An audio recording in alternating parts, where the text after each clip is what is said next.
Bom dia, querido irmão, querida irmã. Sou Padre Frei Inácio José, pároco da paróquia de Nossa Senhora das Mercês, Arquidiocese de Belo Horizonte. Minha querida saudação a você que nos acompanha pelas ondas da Rádio Comunidade FM, pela Web Rádio Nossa Mãe de Birité. Seja bem-vindo ao nosso programa O Pão da Palavra e Ecoando a Nossa Fé, no qual nós meditamos a Palavra de Deus proclamada nesse domingo e extraímos uma catequese inspirada em algum texto desta Sagrada Escritura. Neste domingo estamos celebrando o 24º domingo do Tempo Comum. A primeira leitura é Isaías, capítulo 50, versículo de 5 a 9. Esse texto é um dos cânticos do servo sofredor, que está localizado no segundo livro do profeta Isaías, aquele profeta que está justamente no contexto do exílio da Babilônia. Este servo, ele originalmente representa o povo de Israel exilado lá na Babilônia. O que diz este texto?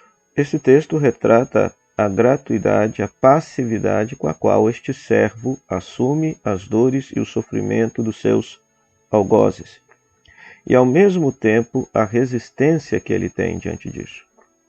Então ele não foge da dor e resiste pacificamente à violência que lhe fazem. O que esse texto nos diz? Enquanto comunidade de fé, esse texto nos faz pensar, lembrar de tantos que hoje no mundo resistem à violência, padecem a violência dos demais, mas que são incapazes de revidar a violência recebida, a violência sofrida. Esta é uma mensagem muito importante, né?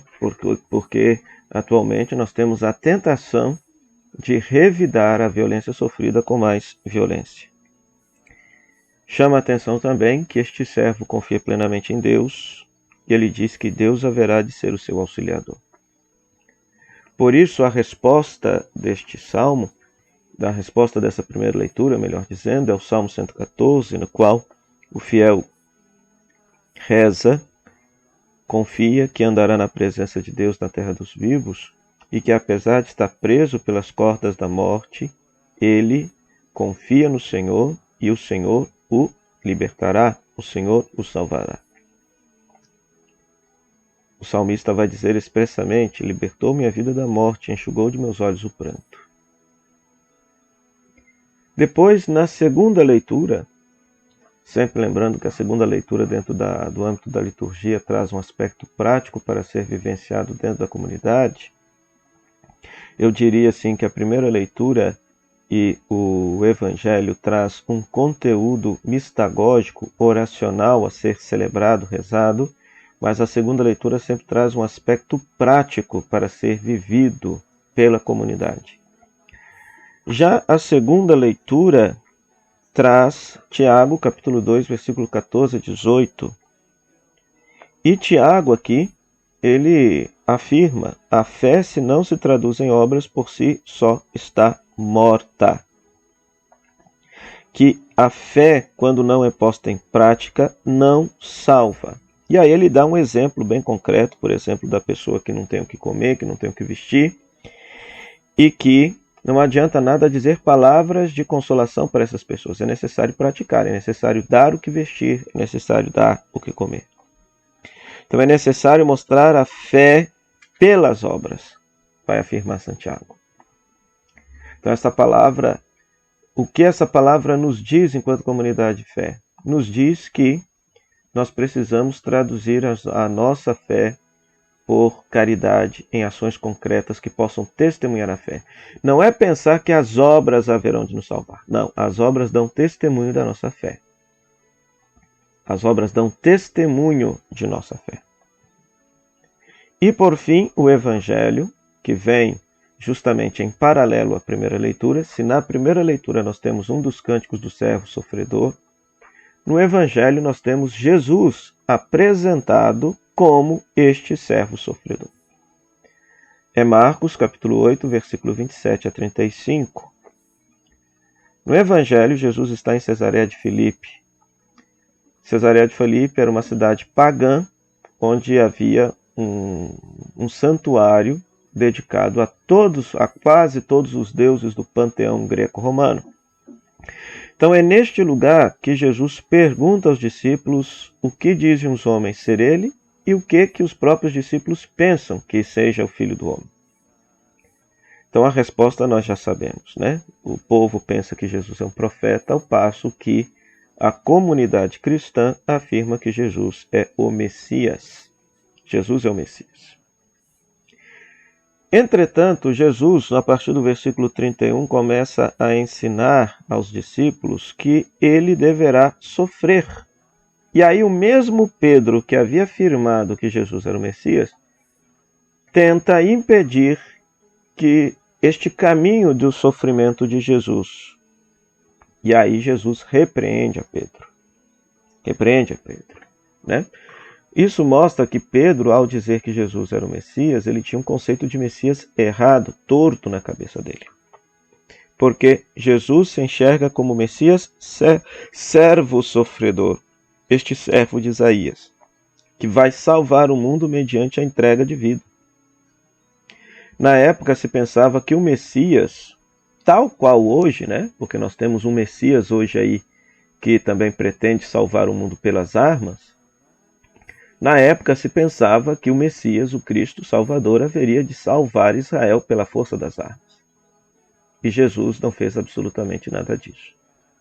Jesus, ele entende que ele haverá de salvar e estabelecer o reinado de Deus sobre toda a humanidade mediante o serviço ao próximo que sofre e mediante a entrega da própria vida.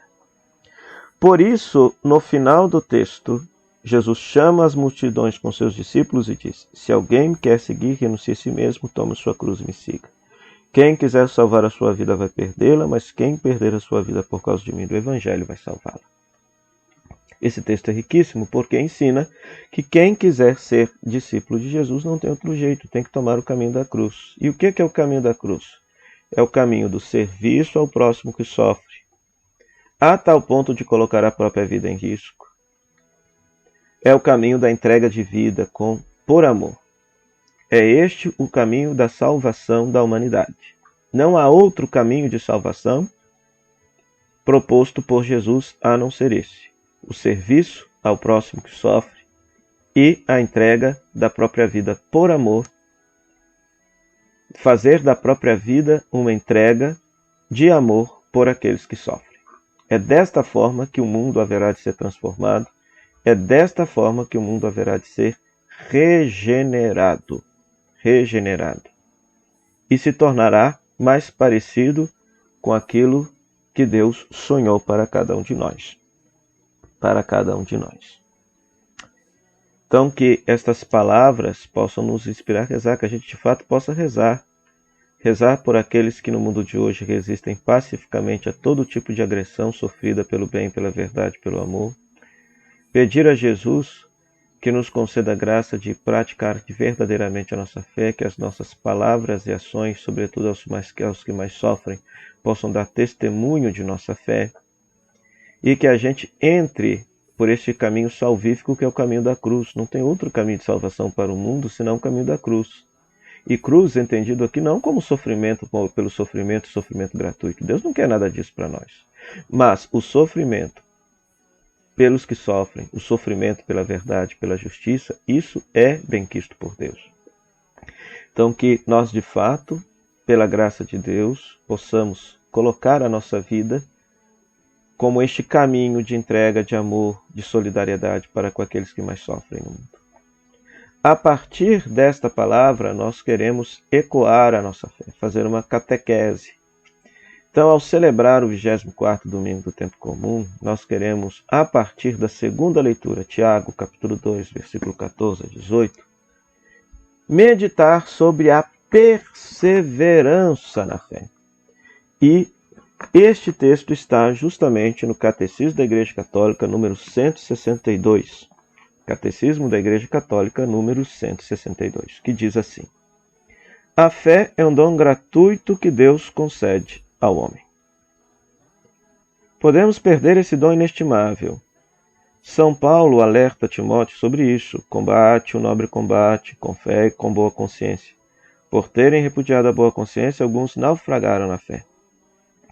Para viver, crescer e perseverar até o fim na fé, devemos alimentar com a palavra de Deus, devemos implorar ao Senhor que a aumente. Ela deve agir pela caridade, ser carregada pela esperança e estar enraizada na fé da igreja. Então veja só, meus queridos irmãos, a fé é um dom que Deus concede ao ser humano. Então quantas vezes na pastoral as pessoas chegam assim, pai, mãe, sobretudo, e chega para a gente e fala, nossa, mas eu queria trazer tanto meu filho para a igreja, ele não vem. O que é que eu faço? Eu digo, reze, porque a fé é um dom de Deus. A fé não vai cair no coração da pessoa por falação e insistência. Reze. Reze. A fé é um dom despertado por Deus no coração da pessoa. Só que aqueles que têm fé podem perder este dom. Né? Então, por isso, o catecismo cita aqui 1 Timóteo 1, 18, 19, quando Paulo alerta Timóteo para combater o bom combate da fé. Mas aí vamos ao finalzinho do texto. Para viver, crescer e perseverar até o fim na fé, devemos alimentar com a palavra de Deus. Então, a meditação, a leitura orante da palavra de Deus constante, todos os dias, cotidianamente, faz com que a nossa fé seja fortalecida, alimentada e bem nutrida. E daí eu lhe pergunto, quanto tempo por dia você tira para rezar, meditar a palavra de Deus?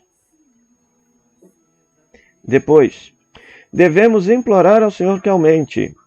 Isso está lá, justamente em Marcos, capítulo 9, versículo 24, Tiago, deixa eu ver onde que está, 178, aqui ó, Marcos, capítulo 9, versículo 24. Quando os discípulos pedem a Jesus, Senhor, aumenta a nossa fé. Porque a nossa fé é frágil, a nossa fé é pequena, a nossa fé é limitada. Então pedir ao Senhor, aumente nossa fé, aumente nossa confiança em Ti, aumente nossa adesão à Sua vontade. E aí vem, ela deve agir pela caridade. E aí se cita o texto da segunda leitura de hoje, Tiago 2, 14 e 26. Então, o agir pela caridade, a prática do amor fraterno, cuidado para com os mais pobres, dá testemunho da fé. Dá testemunho da fé. Faz com que nossa fé amadureça. Faz com que nossa fé amadureça. E ensina aos outros um caminho de fé. Porque há muitas pessoas que cuidam daqueles que mais sofrem, mas não por razões de fé, ou por motivos profissionais, ou porque abraçar uma causa humanitária, mas o cristão não. O cristão cuida do doente, alimenta o pobre, defende a justiça, por quê? Porque assim lhe pede sua fé, assim lhe pede a sua adesão a Jesus Cristo. A fé deve ser carregada pela esperança. A fé vem conjugada pela esperança, porque a fé não é certeza, a fé, de certa forma, é uma aposta. Então, esperamos que aquilo que nós acreditamos seja verdade. Então, a fé vem conjugada com a virtude teologal da esperança. Por isso que tem aquela definição belíssima de Hebreus, que a fé é já ver aquilo que é invisível. No dia que de fato estiver visível aos nossos olhos, já não é mais fé, é certeza. Então, enquanto estivermos nesse mundo, nós não temos certeza de nada, mas temos fé. E deve estar enraizada na fé da igreja, porque a nossa fé é uma fé pessoal, eu digo eu creio, mas eu professo uma fé que é comunitária. Uma fé que não foi ensinada agora, mas é uma fé que vem desde os apóstolos e que é confirmada pela igreja. A fé é pessoal, mas não é individualista. A fé do irmão de comunidade confirma a minha fé, fortalece a minha fé, anima a minha fé. Então, por isso, a fé deve estar enraizada na fé maior da igreja, para não corrermos o risco de acreditar em bobagens, em coisas que não são essenciais à fé cristã católica. Então, peçamos ao Senhor neste domingo que nos conceda, portanto, esta graça de perseverarmos na nossa fé e, sobretudo, testemunharmos a nossa fé pela prática da caridade aos irmãos que sofrem. e desta forma entrar neste caminho salvífico do mundo, que é o caminho da cruz, o caminho da entrega da vida por amor. Oremos. Ó Deus, Criador de todas as coisas, volvei para nós o vosso olhar, e para sentirmos em nós a ação do vosso amor, fazei que vos sirvamos de todo o coração. Por Cristo nosso Senhor. Amém. O Senhor esteja convosco, Ele está no meio de nós. Que a bênção de Deus Todo-Poderoso, Ele que é Pai, Filho e Espírito Santo, desça sobre vós e permaneça para sempre. Amém. Meu muito obrigado à Rádio Comunidade FM, que nos cede esse espaço para evangelizar, à Web Rádio Nossa Mãe de Birité, que também nos cede esse momento para pregarmos a Palavra de Deus.